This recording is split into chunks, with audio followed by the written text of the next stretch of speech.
What's up, guys? Welcome back to the Filthy 5150 RC channel, and today we are going over the Skyline FPV Razor Aero. So this is going to be the start of the build video. We're going to go over the parts that we're going to use, then we're going to get right into building the quad and showing you how easy it is to put this thing together. Starting with the motors, the outside, we'll go from the outside in. These are the Brotherhobby R5 2306 2650 kV Red Hulk motors. These also came out as the Deadpool motors in the 2450, I do believe. Don't quote me on that, but you can let me know in the comments down below.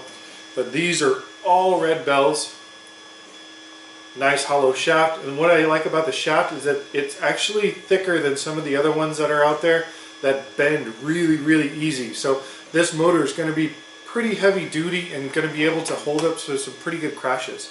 And the mounting base is in black, which is nice. There's plenty of wire if you're running a 4-in-1, which we are going to run a 4-in-1 in this quad. But that red though, whew, cherry. That thing's going to look fantastic against the carbon. So obviously we got 4 of these guys, and once again these are the 2306 2650 Red Hulk R5 Brotherhobby motors. So put these guys away.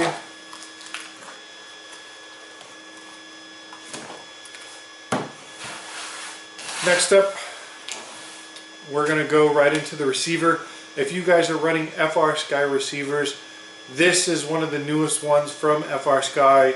It runs full telemetry, S-Bus, 2 antennas. This is the R-XSR. This will save you tons of space. No more having to mod your X4 SBs. If you guys come from that era of FPV, you remember we used to unshield it and take the paper off and the wrapping and make it a lot smaller, depin it, all of that. Well, those days are in the past because the R-XSR is the way to go now.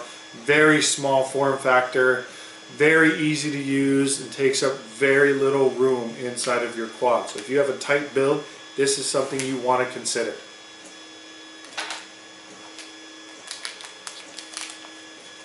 Set that guy aside. Next up is going to be the run cam. This is a Swift, I believe. Nope, sorry, Micro Sparrow. So the Micro Sparrow from RunCam. This is the larger lens, that I know for sure. This is the 2.1, which will give you a little bit more of a wider view. Nice small form factor, compact. There you go, take a look at the lens. It's a really nice camera. The nice thing I like about a lot of the cameras that are coming out now, not just this one, is that they are full range in terms of voltage. So most of them will run from 5 volts all the way to 36 volts on average, which is really nice because that doesn't limit you to where you pull your power from. So you can either pull your power from your VTX or straight off of the flight controller, or if you are running a big enough cap, you can tap the power straight from your power leads. I wouldn't really suggest it though. Next up is going to be the antenna. This is the Lumenier AXII 5.8 gigahertz. This is a great antenna, circular polarized. It is a nice compact small form factor, and it's on a U.FL. So if you have a VTX like a UNIFY or a Tramp or anything else that uses a U.FL, this is going to be your antenna. Very small form factor. Basically, you put it out of the back of the quad, pretty much like that. I mean, you kind of want to get it out of the way of the carbon. Some people even put it right on the top, which we won't have to do, and I'll show you why. But this also comes in a MMC connector, I believe, but you have to have a VTX with an MMC connector on it.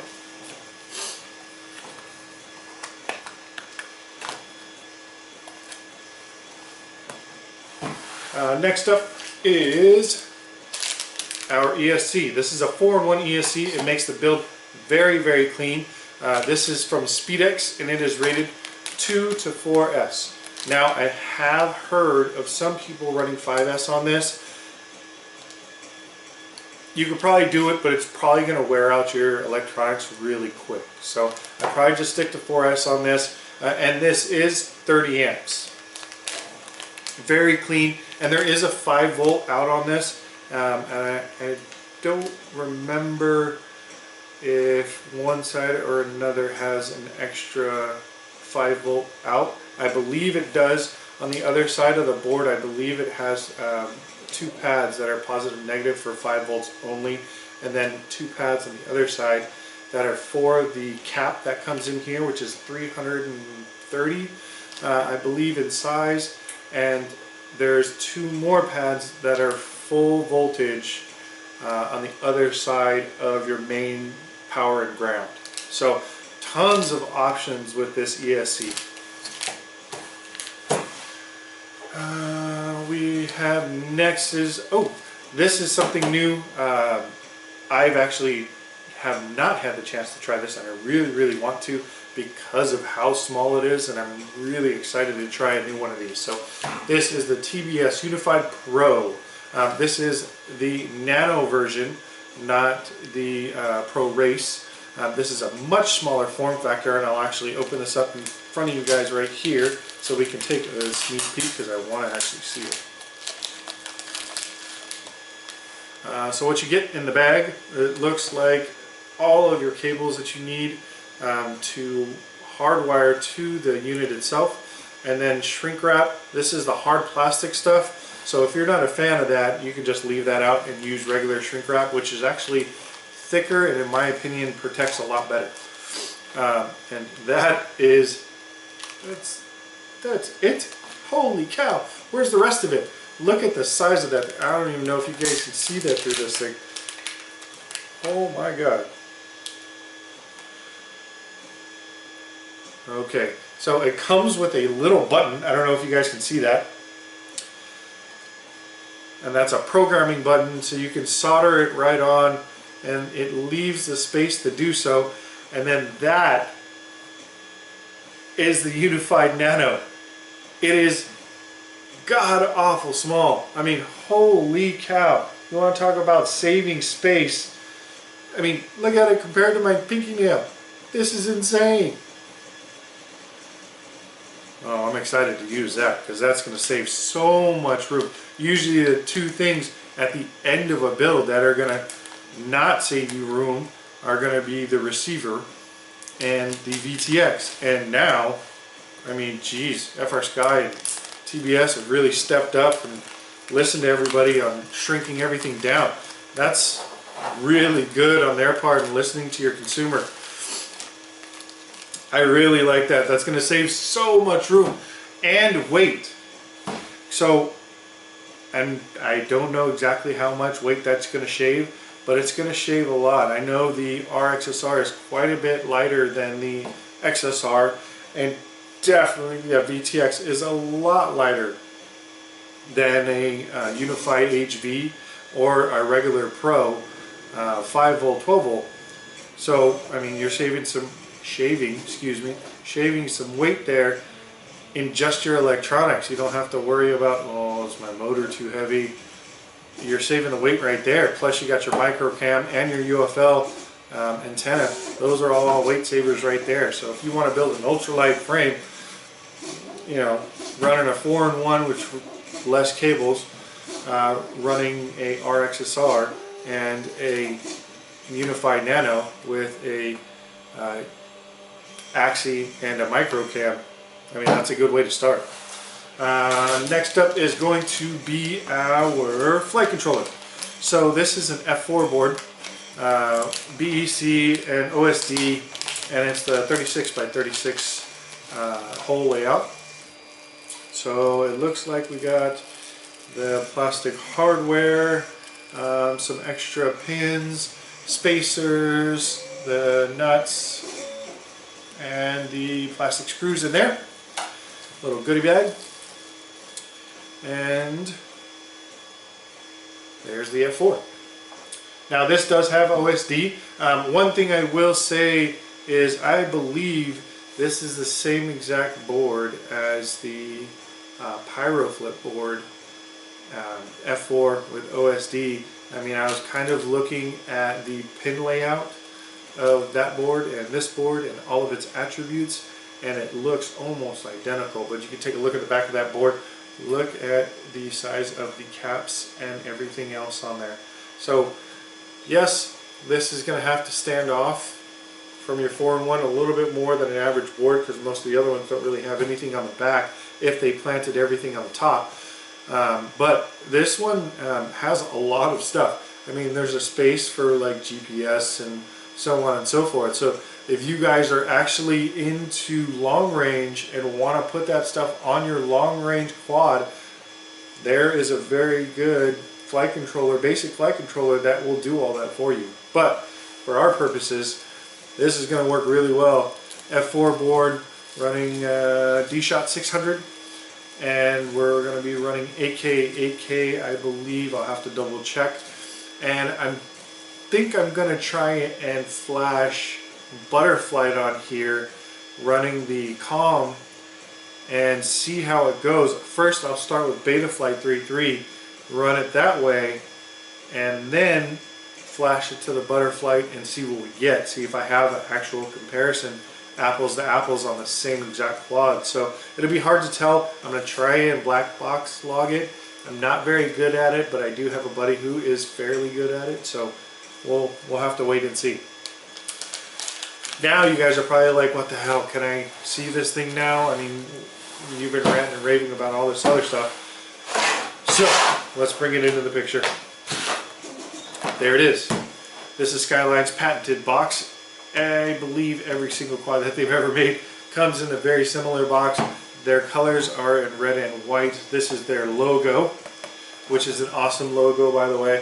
And cool little happy faces. Neat little thing they added in there. Always enjoy some little quirks that people or that the FPV companies put in with their stuff. Let's pop this guy open. And straight away we're met with stickers. So these are Skyline stickers. I like putting these on my toolbox, on my goggles, on the bottom of my quads if I can, or the top, either or, on the arms, whatever you want to do with them. Here is the patented Skyline strap, Pro Racing. Now I will say this is actually a pretty good strap. I had, in the beginning, I had a lot of issues with breaking straps because I wasn't paying attention to where the buckle was going. Hint, hint for all you beginners out there, make sure your buckle is on the side of your battery, not on the corner or the top, because you'll be breaking buckles like crazy. So make sure, that little tip. There is the torsion bar.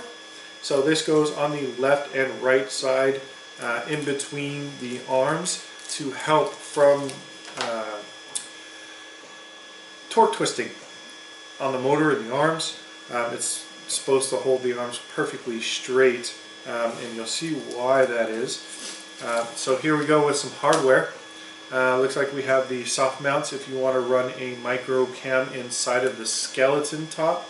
Now on Thingiverse they do have a printed canopy for this particular model, which I will be printing a canopy for this one. I don't have one on hand at the moment, I believe, but I will be printing a canopy for this one. I like running the canopy. It looks slick, it looks lean and mean. Next up in the bag is going to be the unbreakable antennas, and let me tell you, when I say they're unbreakable, they are unbreakable. I mean, I've gotten to the point where they've creased and they still haven't broken and protected the antennas really well. And for those of you who watch UA Futures, you know what this is. This is the super sticky battery pad. I mean, this thing was just holding the battery on there without any strap, and Stu was like shaking the hell out of it just for the battery to come off. So instead of running Velcro and risking ripping your leads off, run some of this stuff. It holds the battery very, very well. You got your standoffs, and there's also a little TPU piece in here. This is also to mount the antennas. If you run the skeleton, you'll see how that goes when we put it together. I'll give you I'll kind of run through the options of putting the skeleton pieces together and putting the canopy on. So there's your hardware. This is the skeleton, not all of the parts obviously, because you're going to need standoffs to go in between these two plates. These are your left and right plate, and also camera mount. So your camera will mount up here like that, and then these two little plates here, the first one is to go in the front to hold down the top piece or the cover or the canopy, and this is for your VTX. So you feed your VTX male side in, so you can twist on your antenna, which we are not going to need. We'll just use it for structural integrity back here because we are running the AXII 5.8. And you guys are probably wondering, why? Where's the rest of it? It's empty. There's nothing left in there. That's because the quad comes pretty well built. Well, pretty much built is what I should say. Not pretty well built. So this is the quad in all of its integrity. It's a dual plate sandwich system, which I really, really like. It makes it very, very sturdy in the middle and very sturdy to hold these arms. So some companies make the arms long enough to meet in the middle section, which is fine. That's really good. It's a really good design because it holds that arm very, very well.